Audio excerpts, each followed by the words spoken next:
to order at 11:14 a.m. This is a meeting of the Governance Committee of the New York State Limerick Regional Development Authority. Thank you all for attending today. We have committee members joining remotely via teleconference, as well to the public viewing. Thank you for joining. Renee, may we have a roll call to confirm a quorum is present? Chris Pushkarsh. Here. Diane Monroe. Here. Steve Hunt. Here. Art Lucy. Here. Joe Martens. Here. We have a quorum. Thank you, Renee. An agenda was included. Sorry, Betty's here too, Chris, just for your information. Thank you, acknowledging senators in the room. An agenda was included with the committee materials. Please note that this committee meeting is being recorded. A link to the video and transcription will be posted on the Olympic Authority's website following this meeting. Committee members and all speakers, please speak as clearly as possible and identify yourselves each time you speak, or in the case of committee members, make a motion. The first item on our agenda is approval of meeting minutes. May I have a motion approving the minutes of our last meeting held on September 22nd, 2023? So moved, Art. Thank you, Art. Motion by Art. Second? Second by Joe. Thank you, Joe. Any discussion? Hearing none. All in favor? Aye. Aye. Any opposed? Any abstained? The motion carries. The next item on the agenda is the revised and updated Code of Ethics Policy and proposed resolution number 523. Michelle, will you please provide some background to the committee regarding this item? Sure. Can everybody hear me okay? Yes? Okay. Yes. Oh, no, this is okay. So this policy has been updated to reflect the change from the previous Joint Commission on Public Ethics to the Commission on Ethics and Lobbying in Government throughout. The most significant change to the policy is the update from the previously stated rules on nepotism, which prohibited relatives from working in the same chain of command, no matter how broad that chain of command is.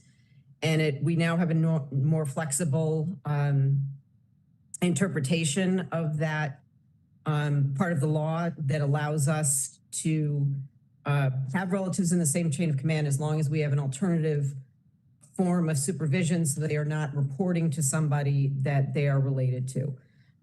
We also reserve the right to rethink those kinds of alternative arrangements if for any reason it is not working to have two employees working closely in a chain of command. That is a very positive change for us because as a large employer in a small area, we have a number of relatives working in the same venues. We do not have a lot of situations where we have relatives in the same chain of command. We've worked very hard to hire people and not put ourselves in that position, but where it can't be helped, it now gives us much more flexibility in those situations. We also clarified the definition of interested sources, just so it's clear as to what constitutes an interested source for the purpose of the gift provisions. We've clarified the travel cost and honoraria and complimentary attendance at certain widely attended events. We clarified that policymakers, staff who are classified as policymakers are required to have prior written approval for outside activities, and they have to report any earnings over $5,000 a year. And that they have to report earnings, and they have to report earnings over $5,000 a year and have approval from the Ethics Commission for those outside activities if they're paid. Finally, we clarified the political activities section to clarify that there should not be any political clothing worn at work, just to avoid those kinds of appearances. Does anybody have any questions about that? I do. There's a language in the proposed policy, it may be in the current one, that speaks to conflict of interest, and it says actual apparent or potential. And that's a little bit different than the language in the Public Officers Law 73 itself.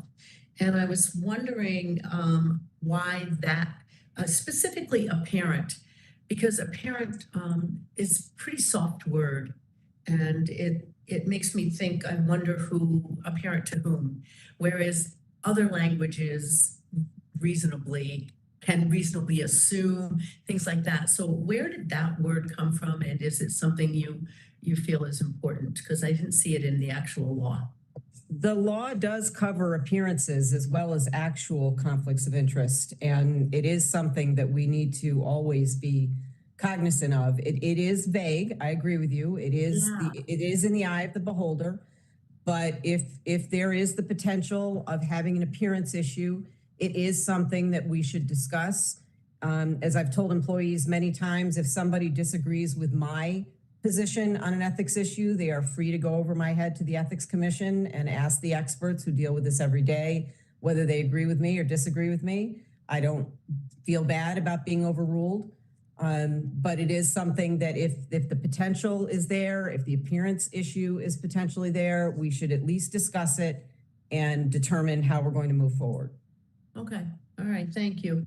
The only other question I had was the relationship between policy and procedure.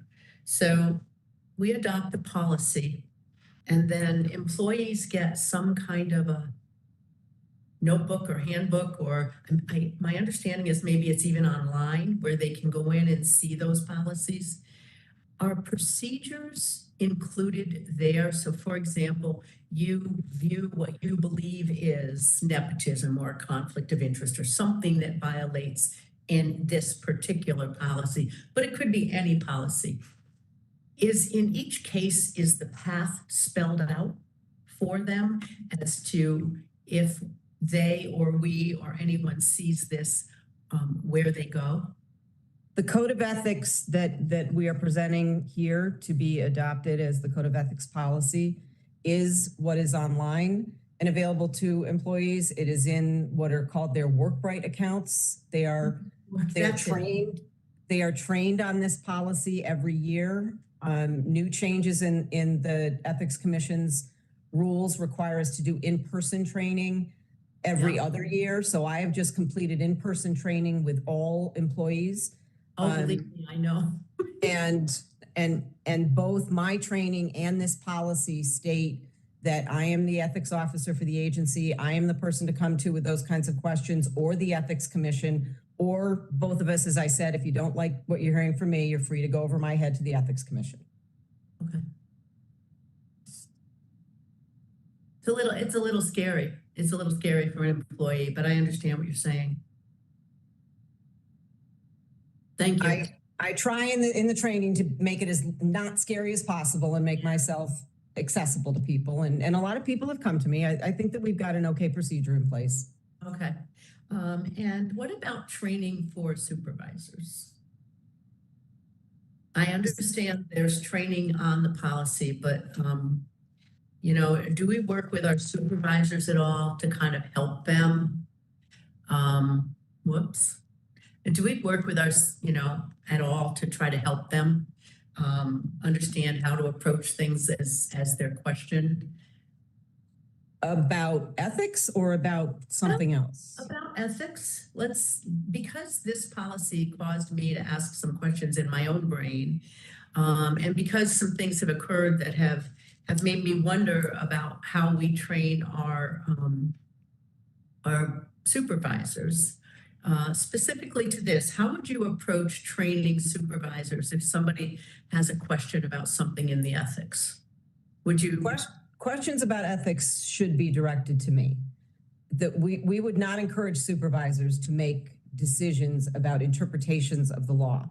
The things that are clearly spelled out in our policy should be enforced. But if there are questions about interpreting the policy or the law, those questions should be directed to me or to the Ethics Commission attorney of the day. And that's part of the training. Okay. So if it's an absolute clear piece, because there is some parts of this that are not at all questionable. Absolutely. There's a lot of questionable areas of the ethics law, and that's why the Ethics Commission is there. I talk to them all the time about questions that come up because I'm not always sure. All right, very good. Thanks. Thanks a lot. And on this point, Michelle, a supervisor who is approached or witnesses or becomes aware of a potential ethically sensitive situation, they are in fact trained to know to go to you as well. Yes. Right. So Yes. just to kind of restate what you just said, there's no lapse in our training of supervisors or other employees about this same standard, which is to push matters of this nature, questions of this nature up to your office or to the commission itself. Exactly. Exactly. Yes. Very good. Thanks. I have Are there a, any- oh, I I'm sorry, go have a ahead. question, Chris, Sure. and Please. it's back to Michelle. And how do we, so if we have employees who want to speak at a conference, it has to be less than $5,000? No. If we have employees who want to speak at a conference, and there is a difference, the difference in the level of income is directed at policymakers because people have to file financial disclosure forms. Okay. That's where that comes in. So who's that? Designated policymakers and anybody earning over a certain threshold per year. I think right now the threshold is $105,000. That's all part of the training as well. And we And- just certified the list not too long ago. Yes, and they get notices, Employees. and anybody who's subject to that requirement gets notices every year through HR that they are required to file. So this isn't, nobody has to guess as to whether they're required to file. So that's where that comes in. But if somebody wants to speak at a conference, it depends, and we've had both situations come up. If it's something that's directly related to their job, so they're they do something for us, like when or an example is Cindy, when she speaks at the end at some of the ski conferences about safety, that is directly part of her job. So those travel costs are paid for either by us or sometimes the people who are putting on the conference. Those are travel costs. Honoraria is where somebody is asked to speak or perform some other function in connection with an outside activity that is not part of their job, but a third party wants to pay those costs. Those also have to be cleared through me to be sure there isn't a conflict of interest. And then they can't use state time, they can't use state resources. So there could be those two situations, but in all situations, I have to sign off on it before they can agree to do it. And another question has to do with when people retire, resign, or are terminated, does ethics come into play as to what functions they can do for us? When somebody leaves, yes. When somebody, well, not so much the retirement, but if somebody leaves us and is not retiring, there are certain restrictions on what they can do.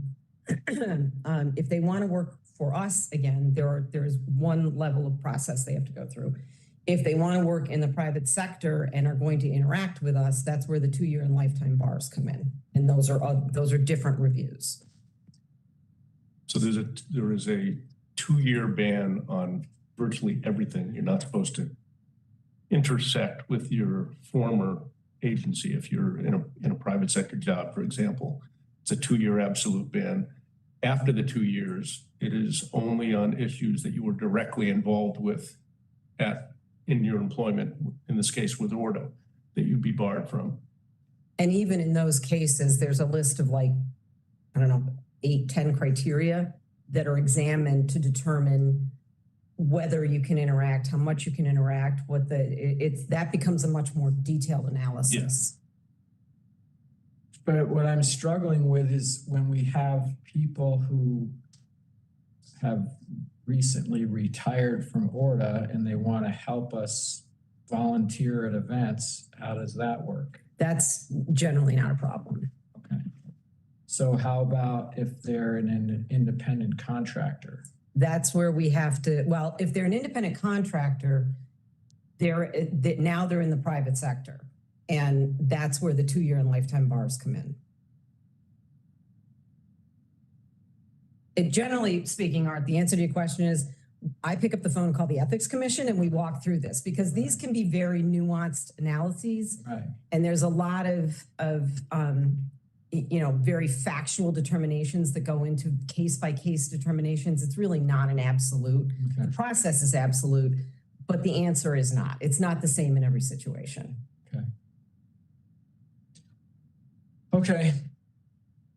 Okay, thank you, Art and Diane. Are there any other questions, or does anyone want to have any further discussion about this? Hearing none, I'll just mention, Michelle, in your very thorough memo with regard to political activities by employees, I just wanted to point out that as well as, not bringing political materials, clothing, hats, etc., into the workplace, there is also that corresponding prohibition on using authority resources or clothing, for example, when an employee is attending political functions, in a sense, also kind of projecting some connection between the authority and whatever the nature of that political function or activity is. Yes, that's exactly right. And I discussed that in the training as well, that if you're doing something outside of work on your free time, you have the right to do that, but you should not wear any ORDA clothing or tie your ORDA position to it in any way. And social media as well. If you're active on social media at home, that's fine. Just make sure that you don't tie your ORDA job to anything that you are politically active with. I mean, my basic summary is just keep the two separate all the time. And to avoid problems. Yeah. Right.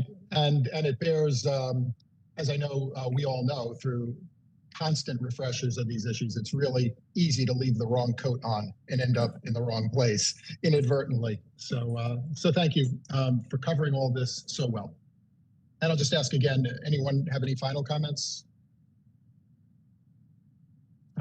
If not, thank you all, and may I have a motion to recommend that the Board of Directors adopt proposed Resolution 523 as presented? So moved, Diane. Thank you, Diane. Do I have a second? Diane, Steve Hunt. Steve Hunt, second. Thank you, Steve. Any further discussion? So I'm noticing that we don't have our table full of lovely faces anymore. Are they still there? No one's left the room. Okay. Oh, there you are. I've still got them. Any other discussion? Hearing none. All in favor? Aye. Aye. Any opposed? Any abstained? Hearing none, the motion carries. And thank you. May I have a motion to go into executive session to discuss the employment history of a particular person and matters leading to the appointment, employment, promotion, demotion, discipline, suspension, dismissal, or removal of a particular person? So moved, Diane. Thank you, Diane. And a second? Steve, I'll second. Okay, thank you, Steve. All in favor? Aye. Aye. Any opposed or abstained? Hearing none, the motion carries. Our meeting will go into executive session and the live recording will resume after the board votes to resume public session.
executive session and resume the public session.